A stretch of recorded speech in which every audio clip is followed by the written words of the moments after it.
रुक जा भैया लोगन रुक जा, जिन घसकावा ए समय जंतर मंतर पे जो होत बाड़े ओबे 4 गो लाइन लिखले बाड़ी, सुन ला।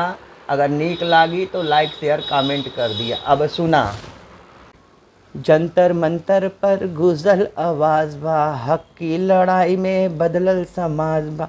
हाथ में बैनर और आंखों में अंगार बा, सड़क पे उतरल दिखा देश को होनहार बा।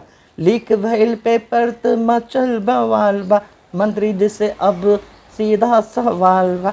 ढीला डाला सिस्टम जनता बेहाल बा, स्टूडेंट बा अब रुके वाले नहीं के, लाठी पानी के आग झुके वाले नहीं के।